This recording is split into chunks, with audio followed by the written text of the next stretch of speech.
Narito na ang programang One Nutrition, One Nation. Talakayan at balitaang pangnutrisyon at pangkalusugan ng bayan. Napapakinggan tuwing Miyerkules, alas 3 hanggang alas 4 ng hapon sa bilang ito. Narito ang inyong kaibigan at katuwang sa nutrition, si National Nutrition Council Executive Director, Assistant Secretary Bernie Flores. Isang masaya at masustansyang Miyerkules ng hapon sa lahat ng mga listener ng One Nutrition, One Nation mula Luzon, Visayas at Mindanao. Si Health Assistant Secretary Bernie Flores po ito muli mula sa tanggapan ng National Nutrition Council ng Department of Health sa Taguig City. Siyempre, Miyerkules na naman at oras na para sa ating masustansyang kwentuhan dito sa inyong programang pangnutrisyon, ang One Nutrition, One Nation. Sana ay malaking naitutulong nitong ating programa sa inyong lahat, aming mga giliw na tagapakinig. At syempre ngayong hapon, panibagong topic na naman ang ating pag-uusapan kasama ang ating guest for today. Abangan din ninyo mga ka-nutrisyon ang nutrition report ng ating One Nutrition Reporter maya-maya lamang po. At panibagong recipe din ang aming ibabahagi sa inyong lahat na tiyak punong-puno ng sustansya at siguradong magugustuhan ng inyong pamilya.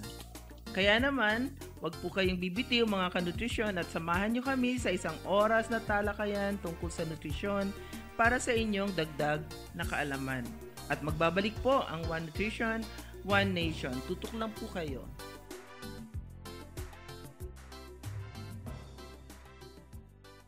One Nutrition, One Nation. Alam niyo ba na ang labis na pagkain ng maaalat ay sanhi ng sakit sa puso at bato? Mahalaga na limitahan ang paggamit ng asin sa pagkain, ngunit siguruhin na iodized ito. Iwasan ang maaalat na sausawan sa hapagkainan tulad ng patis, toyo at bagoong. Iwasan ang madalas sa paggamit ng vetchin, seasoning cubes at panggisa. Hanggat maaari, iwasan ang pagbili at pagkain ng mga produktong nagtataglay ng asin o sodium. Wastong nutrisyon. Alamin, gawin at palaganapin. Isang paaralang hatid ng National Nutrition Council ng Department of Health. Alam niyo ba na sa mga pagkaing mayaman sa protina tulad ng isda, karne, manok at tuyong butong gulay, panalo ka dahil ito ay nagpapalakas ng resistensya at pangangatawan. Wastong nutrisyon. Alamin, gawin at palaganapin. Isang paaralang hatid ng National Nutrition Council ng Department of Health. One Nutrition, One Nation. Nagbabalik po ang One Nutrition, One Nation at kasama niyo pa rin ang inyong lingkod, Health Assistant Secretary Bernie Flores.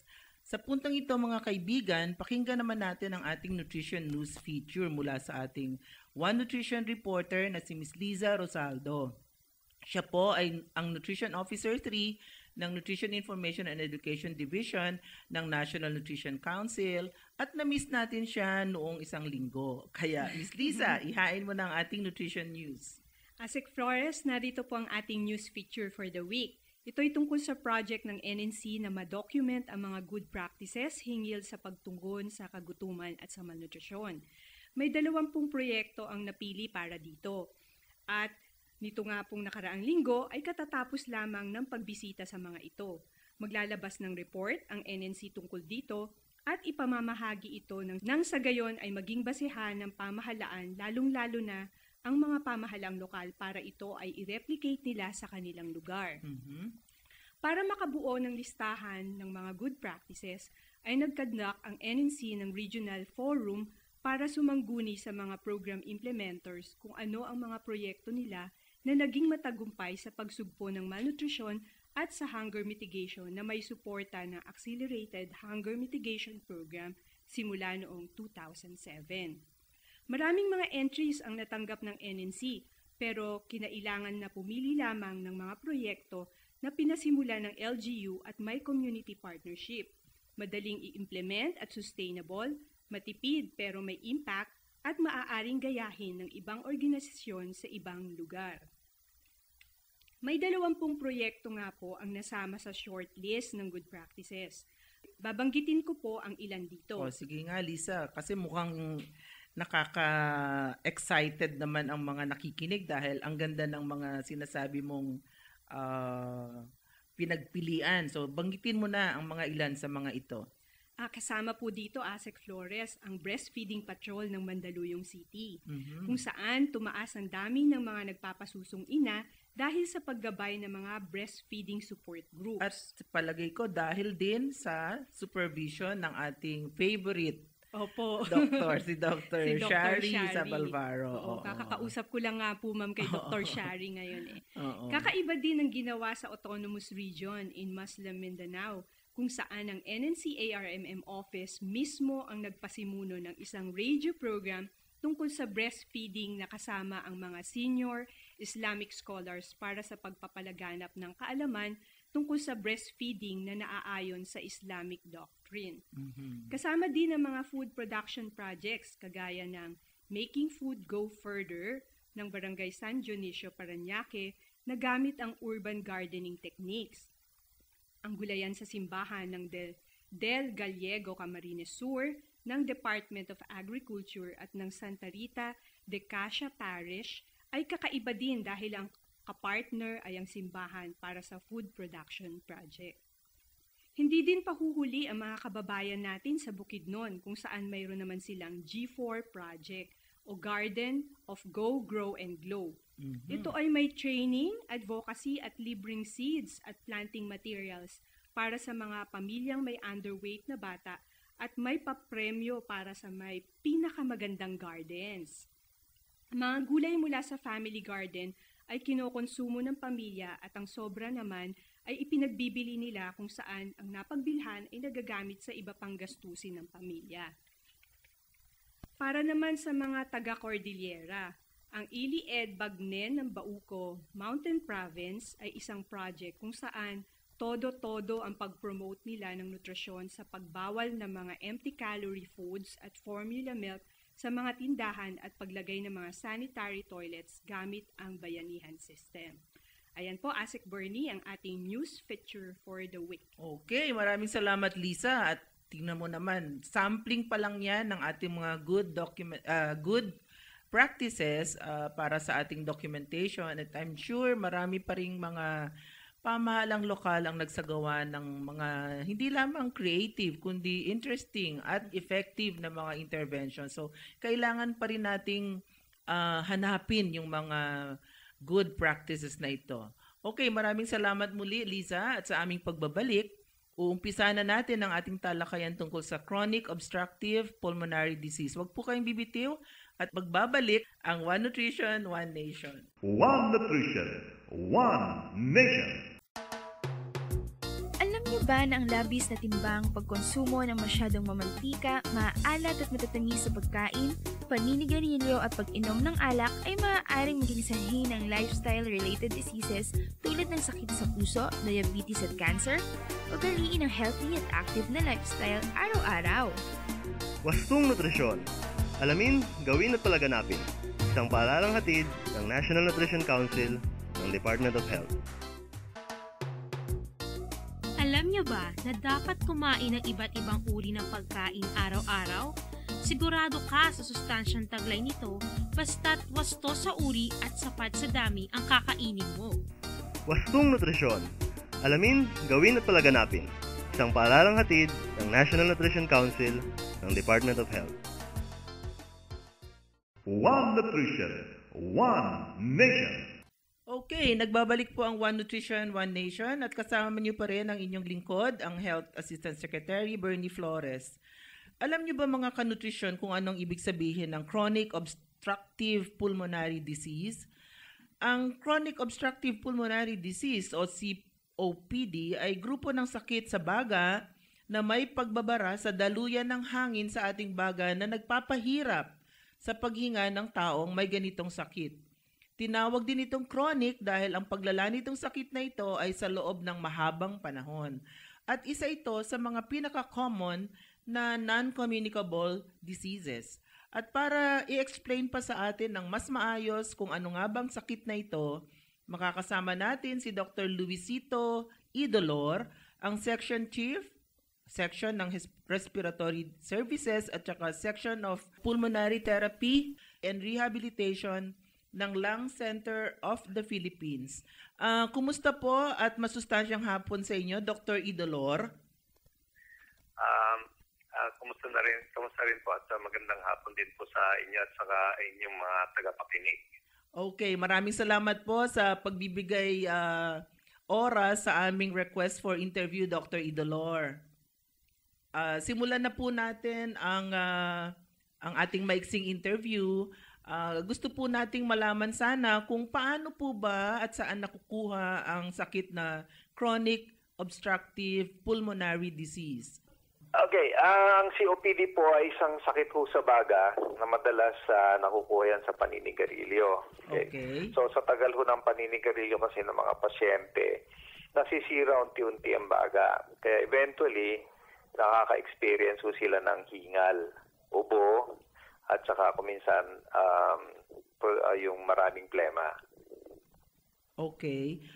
Meron po ba ng sino po ang mas marami ditong nagkakaroon ng COPD? Mas at risk ba ang babae o ang lalaki?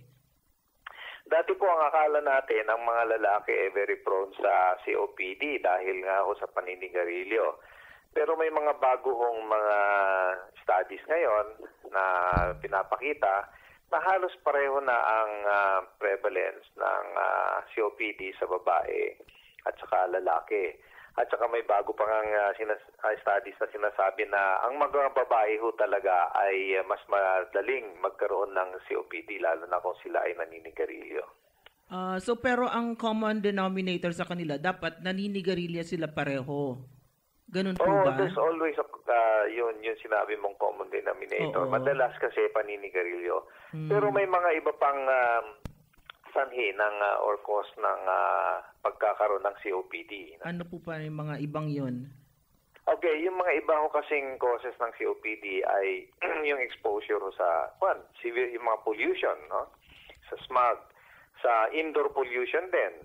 Kasi ang smog, kino-consider ho nating outdoor pollution. Oo. Pero meron din ho tayong indoor pollution, yung paggamit ho ng biomass fuel, no?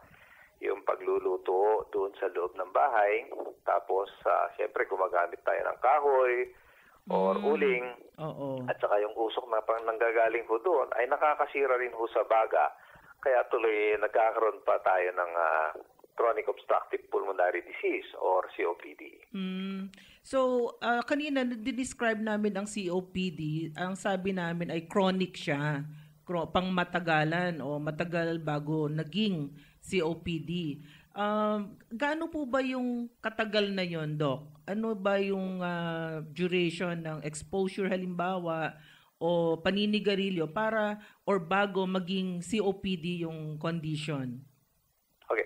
Madalas kasi ang definition namin dati ng COPD ay dapat merong hingal, yun, ubo at saka plema, at may history ng paninigarilyo at saka madalas dapat more than 40 years old ang pasyente, no?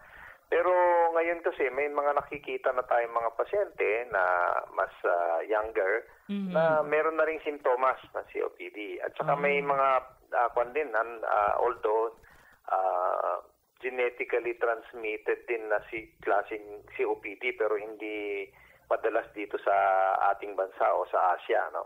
Sa ibang bansa, sa States or sa Europe, meron silang tawag na alpha-1 antitrypsin deficiency. Ito po ay genetically transmitted at makikita sa mga mas batang pasyente, kaya nagkakaroon sila rin ng COPD. Okay, so maliban po sa hingal, ubo, phlegm, o history ng smoking, pwede po ba yun mai-cause din ay yung mga kinakain, Doc? Yung mga kinakain po. Oo. Okay. Halimbawa, kung mahilig ako sa sinugba o inihaw, ganun. Meron bang... Hindi naman siguro tayo magkakaroon ng COPD dahil lang kumakain tayo sa yung mga pagkain na iniihaw o ganun, no? Pero wala hong pagkain nakakawas ng COPD actually. Okay. Very interesting ang topic natin today. Ano po mga kanutrisyon? Sandali lamang po at we'll pause for a break. At sa pagbabalik ng inyong programang Pangnutrisyon, itutuloy na natin ang usapan tungkol sa chronic obstructive pulmonary disease. Magbabalik ang One Nutrition, One Nation. Diyan lang po kayo. One Nutrition, One Nation. Alam niyo ba na ang hypertension, heart disease at stroke, cancer, diabetes at chronic obstructive pulmonary disease ay tinatawag na lifestyle-related diseases dahil ang pagkakaroon ng mga sakit na ito ay may kinalaman sa ating pang-araw-araw na pamumuhay o lifestyle. Para iwas sakit, magkaroon ng healthy at active na lifestyle araw-araw. Wastong Nutrisyon. Alamin, gawin at palaganapin. Isang paalalang hatid ng National Nutrition Council ng Department of Health. Alam niyo ba na ang pagkakaroon ng mataas na antas ng kolesterol sa dugo ay nakakapaglagay sa isang tao sa panganib ng pagkakaroon ng sakit sa puso? Pag-ukulan ng kinakain uri ng taba bukod sa dami nito. Iwasan ang taba mula sa hayop, processed meat products, butter, salad dressings at krema dahil mataas ito sa saturated fats na nagpapataas ng antas ng kolesterol sa dugo. Wastong Nutrisyon. Alamin, gawin at palaganapin. Isang paalalang hatid ng National Nutrition Council ng Department of Health. Alam niyo ba na ang sikreto ng malusog na katawan ay kapag sagana ng prutas, gulay at lamang ugat ang hapagkainan? Dahil sa mga bitamina at mineral na taglay, mas maaliwalas ang buhay. Wastong Nutrisyon. Alamin, gawin at palaganapin. Isang paalalang hatid ng National Nutrition Council ng Department of Health. One Nutrition, One Nation. Nagbabalik po ang One Nutrition, One Nation at kasama pa din natin si Dr. Luisito Idolor. Siya po ang Section Chief ng Section of Respiratory Services at saka Section of Pulmonary Therapy and Rehabilitation ng Lung Center of the Philippines. Dr. Idolor, ituloy na po natin ang ating discussion. Paano naman po natin ginagamot kung ang isang pasyente ninyo ay meron na ng COPD? Paano po yung paggamot dyan, Tungkol Doc? sa paggamot ng COPD, marami tayong i-offer sa pasyente. Unang-una, siyempre, ang advice natin sa kanila ay huminto ng paninigarilyo. Opo. Or siyempre iwasan yung exposure sa mga nag-cause ng mga COPD, yung mga binanggit ko kanina, biomass fuel, pollution, no, madalas na infection, at saka yung pagkontrol ng hingal or asthma. Kasi kung minsan ang asthmatic na pasyente, kung hindi talaga kontrolado ang kanyang sakit, eventually magkakaroon na rin ng simptomas ng COPD. Pero tungkol sa gamot ng COPD, meron din tayong na-offer na mga tawag natin mga bronchodilators. Itong mga bronchodilators na to ay mga gamot na nakapagluluwag ng daanan ng hangin. Kaya tawag natin bronchodilator, pinapaluwag yung daanan ng hangin. Kaya tuloy nakaka-experience ng ginhawa ang pasyente pag binigyan ho natin yan. Iba pa kasing gamot na pwede nating ibigay ay yung mga steroids, no? Kasi ang COPD, alam natin, ito ay isang chronic inflammatory disorder. Kaya may role din ng mga inhaled steroids sa paggagamot ng COPD. Others would be, siyempre, antibiotics. Kung nagkaroon ng infection ng isang pasyente, tawag natin doon, exacerbation of COPD, binibigyan mo natin ng gamot na antibiotic. At ang advice natin madalas ay mga pasyenteng ito ay dapat magpabakuna ng flu, magpabakuna ng pneumonia vaccine at saka flu vaccine, no? Opo. Other suggestions na binibigay namin sa pasyente para at least man guminhawa ang kanilang pakiramdam ay yung rehabilitation. Ina-advise namin sila to undergo rehabilitation para alam nila kung anong kanilang extent ng kanilang magagawa, no? Kasi kung minsan may mga ibang pasyente na may COPD na konting galaw lang, hingal na. Opo. Ito po ang rehabilitation ay makakatulong sa kanilang pagginhawa, sa kanilang hingal. At siyempre, yung advice din ng kung paano sila gumalaw para hindi mo sila masyadong mapagod. Oo. Yun po ba yung, paki-describe naman po yung rehab, mga gaano ba po yun katagal at ano po yung mga gagawin ng pasyente at saka nung therapist pagka nag-undergo siya ng rehabilitation? Sa rehabilitation po, may marami hong mga center dito especially dito sa Metro Manila, na nag-o-offer ng rehab para sa mga COPD. Siyempre, isa dito ang lung center at saka mga iba pang centers so na may pulmonary rehab. Ang ginagawa po doon ay mag-enroll lang ang pasyente, tapos tuturuan, in fact may mga lectures din, tuturuan sila kung bakit nagkaroon sila ang COPD, kung anong COPD, tuturuan sila tungkol sa mga gamot, at pagkatapos po, bibigyan ng mga activities, no?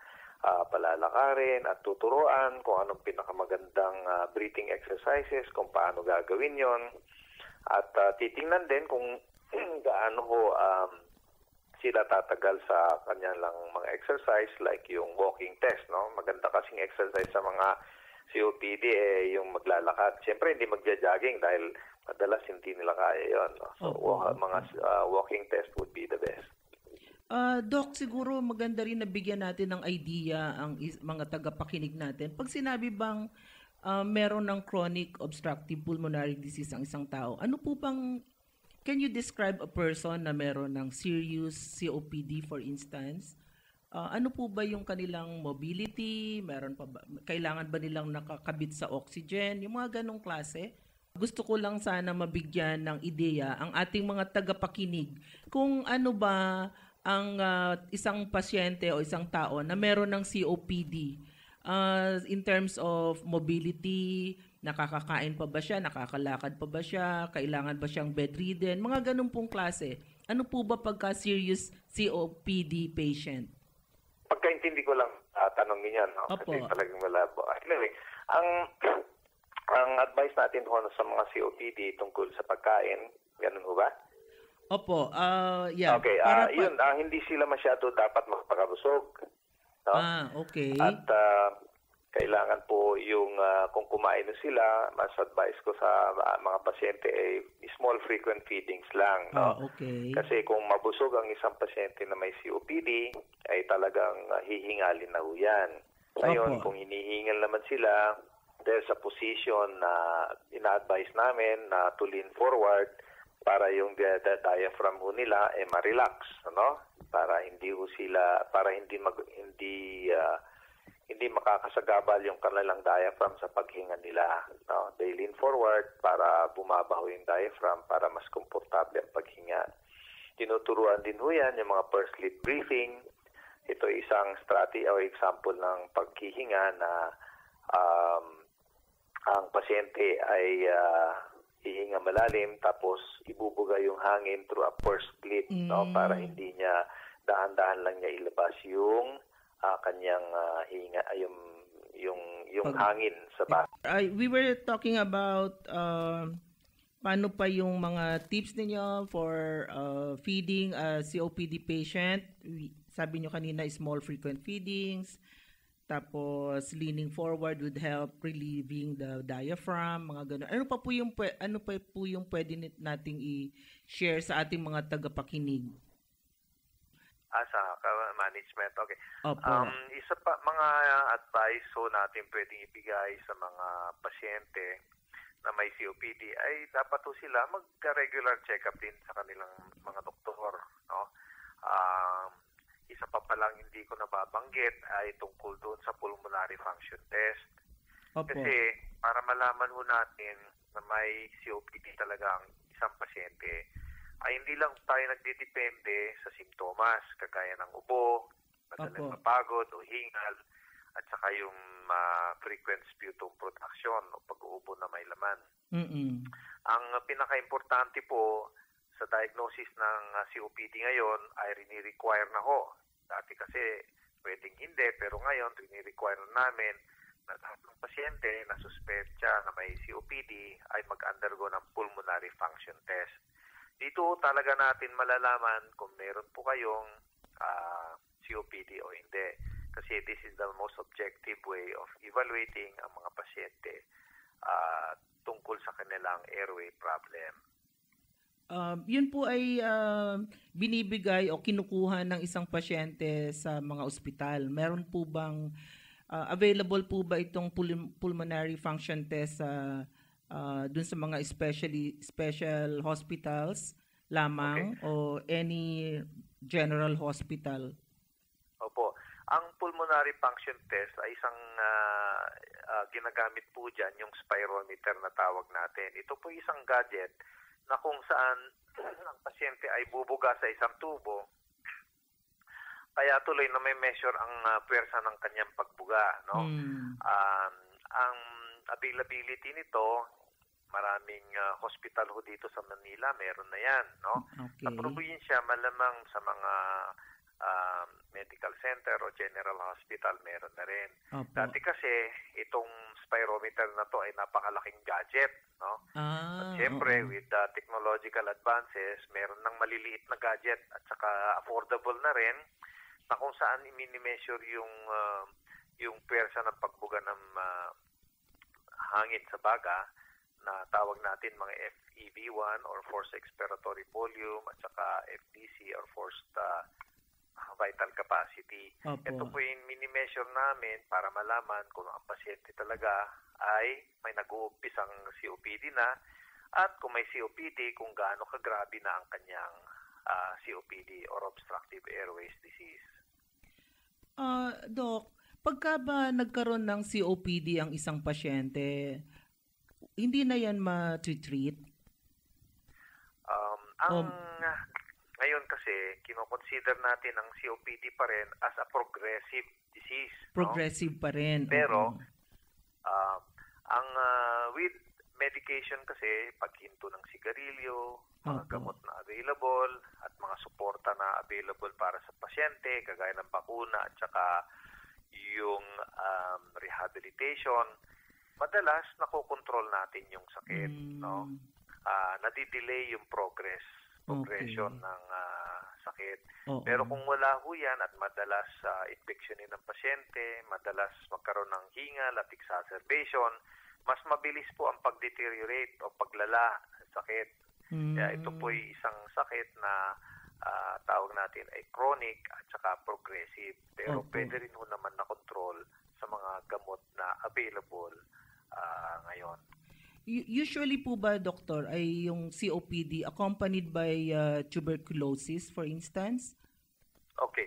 Magandang tanong ho yan kasi may mga study na ho, lalo na dito sa ating bansa, dito sa Pilipinas, na maraming pasyente na may COPD na at the same time may tuberculosis din.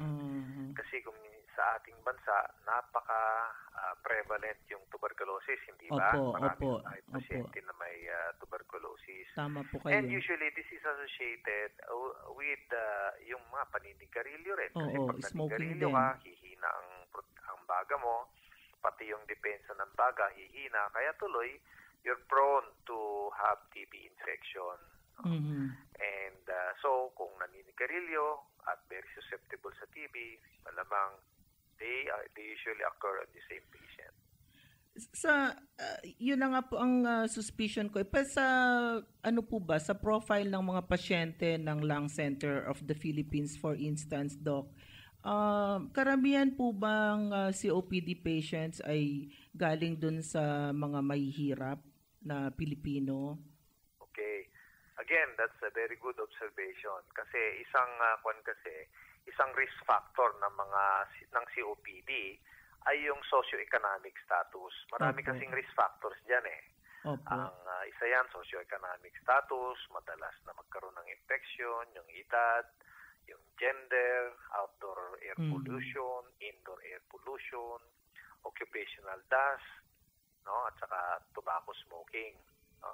So, yung socioeconomic status, marami kasing studies na napapansin na maraming mga pasyente na may COPD na which belong to the lower income group, no? So lower economic status. And occupationally, mukhang mga driver ng jeep, yun po ang nakikita ko kasi na laging inuubo eh. Wala naman ako ng data but kadalasan din sila rin yung madaling kapitan ng mga Ubo-ubo, di po ba? Opo, kasi alam mo, mga driver ng jeepney, nagsisigarilyo rin. Nagsisigarilyo at saka Tapos expose sila dun sa pollution. Oo. Tapos yung lifestyle nila. Siyempre, kung minsan, alcohol din, isa rin problema yan. No? At saka, sometimes or oftentimes, they also belong to the lower economic status. Nako. Ayan mga kanutrisyon, sana ay marami tayong napulot na informasyon, pati na rin mga suggestions at saka mga paalala mula kay Dr. Idolor para iwas tayo sa ganitong uri ng napaka-complicated na sakit. Maraming salamat po Dr. Idolor. Maraming salamat talaga sa inyong pagbibigay daan sa aming interview. Baka naman po meron pa kayong parting words para sa ating mga listeners from all over the country. Okay, salamat po sa pag-imbita niyo sa akin para makipag-participate sa inyong program at saka ang gusto ko lang sabihin talaga ay para sa lahat, huwag manigarilyo. Huwag mag-umpisa manigarilyo. Huwag mag-start. Kung naninigarilyo na ho kayo, it's never too late to quit smoking. Ayan. Para maiwasan po ang mga maraming sakit na naidudulot ng paninigarilyo. Ayan, napaka-diretso na pagsabi na tip ng hindi lamang tip, kundi talagang advisory, medical advisory from our guest for today, Dr. Luisito Idolor. Siya po ang Section Chief ng Section of Respiratory Services and Section of Pulmonary Therapy and Rehabilitation ng Lung Center of the Philippines. Maraming salamat po ulit, Dr. Luisito Idolor. Maraming salamat din po sa inyo. Okay, magbabalik po ang One Nutrition, One Nation. Diyan lamang po kayo. One Nutrition, One Nation. Alam niyo ba na sa mga pagkaing mayaman sa protina tulad ng isda, karne, manok at tuyong butong gulay, panalo ka! Dahil ito ay nagpapalakas ng resistensya at pangangatawan. Wastong Nutrisyon. Alamin, gawin at palaganapin. Isang paaralang hatid ng National Nutrition Council ng Department of Health. Alam niyo ba na maraming Pilipino ang nagkakaroon ng hypertension, cancer at diabetes dahil na rin sa maling lifestyle at kaugalian sa pagkain? Para maiwasan ang mga ito, iwasan ang pagkain ng mamantika, matataba, matatamis at maaalat na pagkain. Dagdagan ang pagkain ng prutas at gulay. Iwasan ang sigarilyo at alak at mag-ehersisyo ng regular para mapanatili ang tamang timbang. Ugaliin ang healthy lifestyle araw-araw. Wastong Nutrisyon. Alamin, gawin at palaganapin. Isang paaralang hatid ng National Nutrition Council ng Department of Health. One Nutrition, One Nation. Nakatutok pa din kayo sa ating programang One Nutrition, One Nation. At sa puntong ito naman, makakasama natin ang Regional Nutrition Program Coordinator ng Region 6, Western Visayas Region. Walang iba kundi si RNPC Nona Tadi. Kumusta at masustansyang hapon sa inyo, Miss Nona? Hello ma'am, magandang hapon. Magandang hapon din sa ating mga tagapakinig sa One Nutrition, One Nation. O, pwede rin namang bumati sa Ilonggo, Miss Nona. Maayong hapon sa tanan. Salamat sa inyong pagpamati sa aton nga programa nga One Nutrition, One Nation. Okay, thank you very much. Hapon man sa imo, Ma'am Bernie. Oo, maraming salamat din at thank you sa pagtanggap ng aming request for interview kasi gusto naman nating malaman ng ating mga tagapakinig sa buong kapuluan. Ano ba yung mga kakaiba na nutrition campaign ng Region 6 para mag-promote ng wastong nutrition? Alam ko very active kayo ngayon sa Facebook. May mga ginagawa kaming mga tinatawag nating Nutri-Talk. No? Actually, itong Nutri-Talk sa barangay, ang title ng ating Ulitin project, lang natin, Miss Nona, Nutri-Talk. Nutri-Talk yun, Nutri-Talk sa barangay. Okay, ano naman itong Nutri-Talk sa barangay project ng Region 6, Miss Nona? Oo. Ang Nutri-Talk sa barangay, nagnawa namin ito simulang July 2011. During the Nutrition Month celebration kasi ang focus natin, ang theme natin noon was along exclusive breastfeeding. So, isa sa mga ginawa namin, aside from the usual thing that we did, was to go around the barangay with the help and assistance of GMA Super Radio. So what we're doing is we coordinate with the barangay captain together with the Dawat Chair on Health to convene mothers who are pregnant and lactating for a forum. Parang tupan lang siya, parang bench process lang siya. Pero naka-hook up sa Super Radio sa oras na alas 10 hanggang alas 11. So that is a 1-hour discussion on breastfeeding and also complementary feeding. But aside from the discussion, ang ginagawa namin is while we are waiting for mothers to come, nagpapakita kami ng video yung unang yakap. So habang naghihintay kami ng mga nanay, yun ang pinapakita. Tapos magbibigay ng mga leaflets. So nagbibigay din tayo ng mga leaflets along breastfeeding. And then, mag-start na ang kunting programa lang. No? Very short lang na program. And then the discussion of breastfeeding commences. So pag after the lecturette, ito yung lecturette, no? But it is, of course, in the dialect, mag-i-entertain kami ng mga tanong galing sa mga nanay. So it is what we call two-way communication and discussion coming from the experiences of the mothers. Yung mga beliefs and practices nila na nakikita natin mga hindi naman totoo, mali, that prevents them from breastfeeding and also from giving complementary food to their children. So ito yung marami kaming mga na-observe sa barangay. Sa aming experiences, kahit ang Iloilo City is parang urbanized na siya, yet marami pang mga we call it in the dialect, pinalaton-laton. Yung mga misconceptions. The lolas and their parents na hindi naman base sa siyensya, na hindi naman totoo. Yun ang kinokorrect natin. And observation pa rin natin doon sa barangay na mismo ang mga local government seems very interested sa programa sa nutrition dahil sila mismo na tututo sa mga sinasabi during the lecturette and during the forum. Together with this,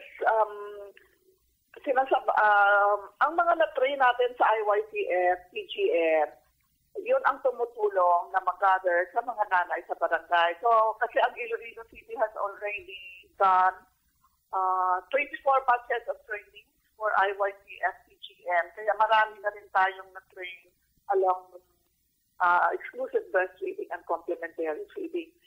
Nutritalk sa barangay, together with MDGF initiative in MDGF 2030, comes in good, shall we say, nagsasabay-sabay, no? And we strengthen each other's campaign along promotion of nutrition. So, ang nakita rin namin sa barangay na initially, ang mga nanay, mukhang during the open forum, mukhang nahiya sila magtanong. But once nag-start na yung isang nanay magtanong, sunod-sunod na rin sila. Halos kulang pa ang oras. Kung minsan hanggang alas 12 na, hindi pa matapos din ang Nutritalk because of very interesting questions na pinatanong ng mga nanay. Masaya lang kami dahil nakukorek natin yung mga wrong notions nila. Also very happy na the discussions almost often is given by our NDGFN program coordinator. He, being a medical doctor, can very well explain sa mga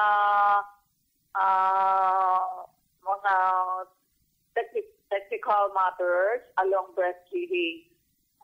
Marami ang mga medical-related problems ang tinatanong ng mga nanay during breastfeeding na madali namang masagot ng ating doktor. Hindi namin magawa ito. No, we can just reach a few mothers siguro kung wala hindi tayo gumagamit ng radyo. So, sa radyo, dinig na dinig yung discussion at saka dinig na dinig din yung tanong at saka ang sagot sa mga tanong during the NutriTalk sa barangay.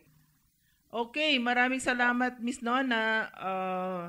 Maraming salamat sa iyong oras at marami sigurong nakapakinig na estasyon sa ating Nutriskwela na baka magkaroon ng idea na pwede rin nilang gawin yung NutriTalk sa barangay na naka-hook up dun sa kanilang mga radio stations.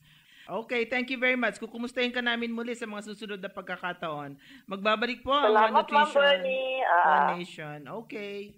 One Nutrition, One Nation.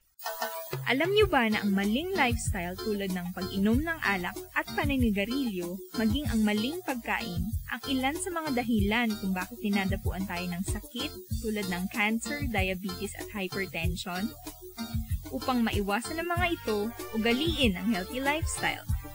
Iwasan ang matataba, sobrang matatamis at maalat na pagkain, maging ang pag-inom ng alak at paninigarilyo. Palaging kumain ng gulay at prutas at regular na mag-ehersisyo. Wastong Nutrisyon. Alamin, gawin at palaganapin. Isang paaralang hatid ng National Nutrition Council ng Department of Health.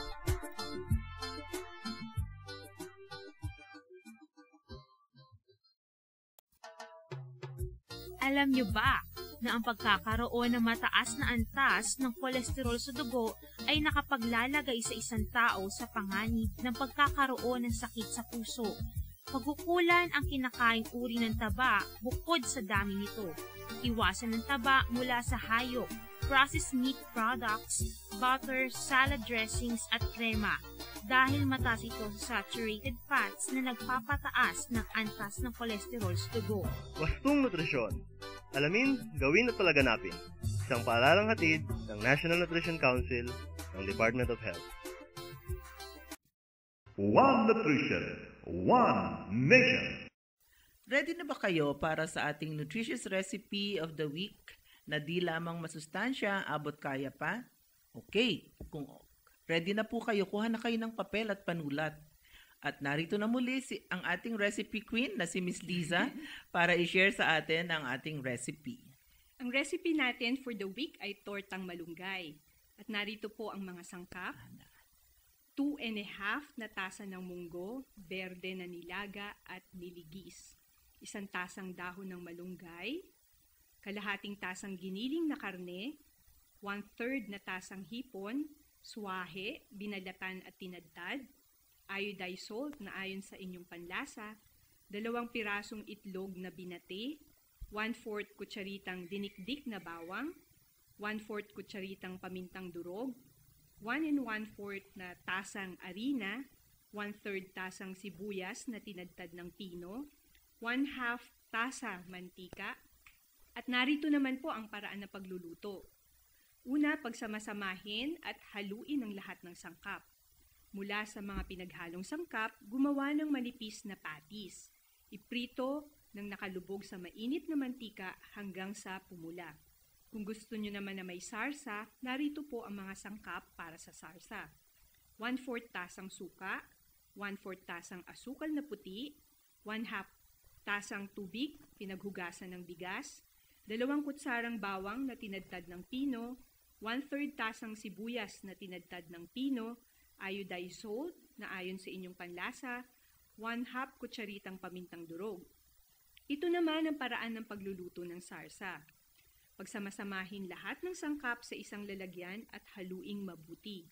Pakuluin ang pinaghalo-halong sangkap hanggang sa maluto. Ihain ang tortang malunggay kasama ng sarsa. Ang dami po ng maluluto ay 16 na piraso at 50 grams po ang katumbas ng isang piraso. Yung piraso ay yung tinasabi mong patty, ano? Opo, ma'am. Oo, yun. Okay, yan po ang tortang malunggay na shinare sa atin, ang ating pong nutritious recipe for the week. At shinare natin ni Liza, ang ating pong recipe queen ng One Nutrition, One Nation. Yan po ay masustansya, abot kaya pa. Siyempre, mayahain nyo yan sa inyong pamilya. Pwede rin yung gawing business, di ba, Liza? Oo.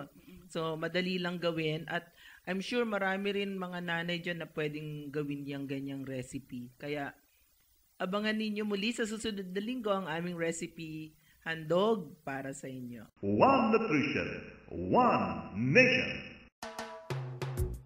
Alam nyo ba na para mahikayat ang kapamilya na kumain ng gulay ay pwedeng gumamit ng niligis o puree at lutong gulay tulad ng patatas, kamote at kalabasa at ihalo ito sa paggawa ng mga sabaw at sopas? Maghanda ng gulay sa iba't ibang paraan at iwasan na lagi itong nilaga o ginisa. Ang ibang gulay ay maaaring kainin ng hilaw, pinasingawan, inihaw at hinurno o baked. Ang mga gulay katulad ng carrots, pipino, kamatis, letsugas, green pepper at iba pa ay lalong sumasarap kung may sausawan o dip o low-fat dressing or French dressing na pinagsama-samang suka, asin, asukal at paminta. Maaari din gawing dekorasyon ng gulay sa paghahanda ng pagkain katulad ng hiniwang kamote, singkamas, carrots, beans at iba pa. Wastong nutrisyon. Alamin, gawin at palaganapin. Isang paaralang hatid ng National Nutrition Council ng Department of Health. Alam niyo ba na importanteng mag-isip ng mga kakaibang paraan sa paghahanda ng gulay? Halimbawa, magsama ng gulay sa baon ng inyong mga anak. Pwedeng magdagdag ng letsugas, kamatis o pepino sa mga sandwiches.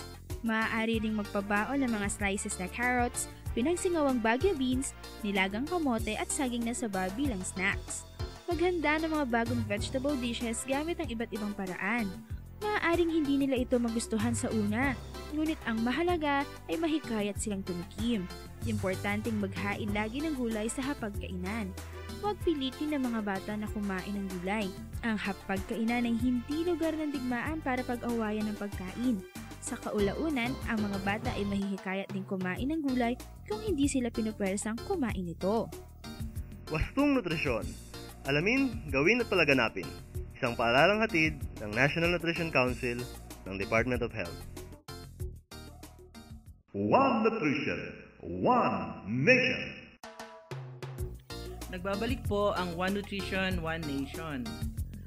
Mga kanutrisyon, alam niyo ba na ang isang pirasong mais ay may halos 800 na butil na nakaayos sa 16 na hilera? Hindi nyo alam yun, ano? At alam nyo ba rin na ang bawat mais ay may even number ng row o hilera? Palagay ko, bagong impormasyon yan sa inyo kasi bago yan sa akin eh.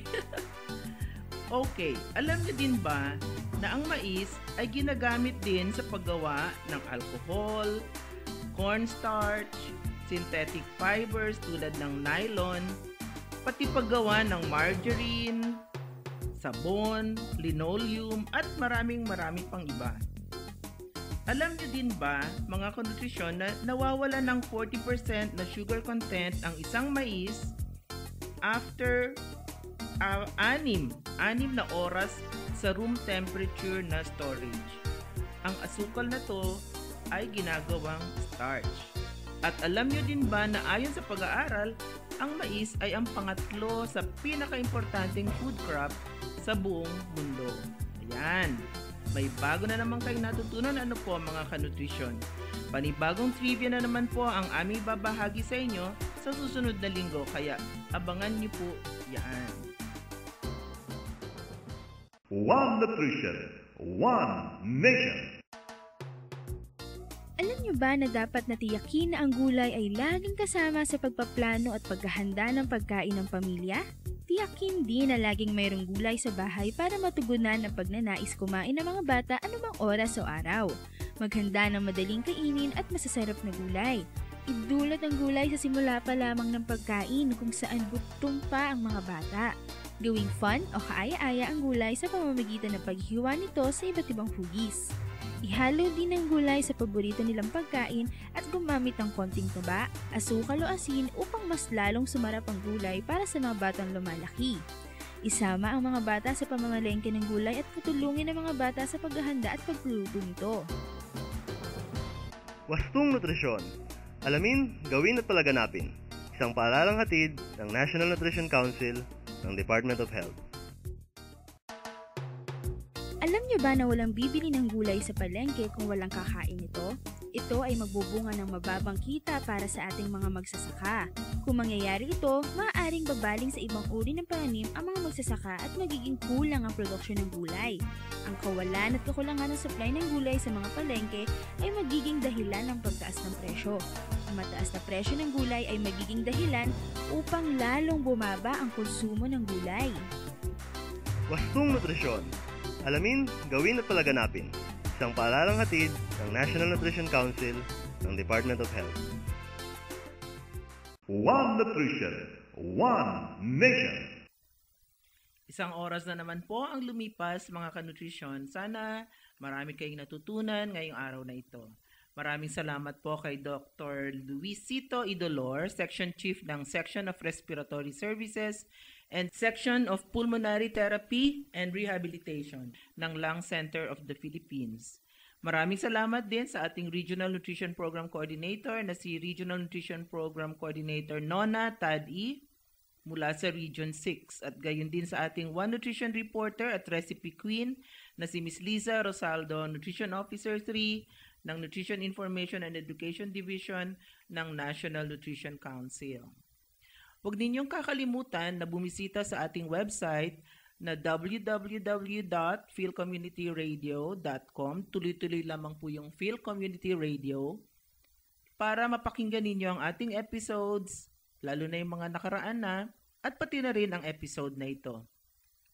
At may Facebook page na rin tayo mga kanutrisyon. I-like nyo lang po ang One Nutrition, One Nation radio program para updated kayo sa mga nangyayari sa ating nutrition community.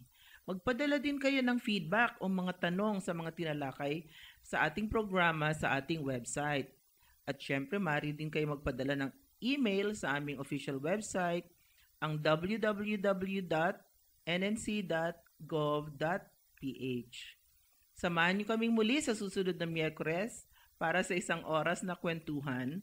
Lagi niyong tatandaan, wastong nutrisyon, alamin, gawin, at palaganapin. Kaya ipagpatuloy lang ang pakikinig dito sa ating One Nutrition, One Nation dahil gagawin naming masustansya ang inyong Miyerkules. Masustansyang talakayan at balitaan ang ihahatid namin sa inyo sa One Nutrition, One Nation. Ito po ang inyong lingkod sa Nutrition, Health Assistant Secretary Bernie Flores ng National Nutrition Council. Maraming salamat at masustansyang hapon sa ating lahat. Inyong napakinggan ang programang One Nutrition, One Nation. Talakayan at balitaang pangnutrisyon at pangkalusugan ng bayan. Makinig muli sa Miyerkules, alas 3 hanggang alas 4 ng hapon. Programang One Nutrition, One Nation.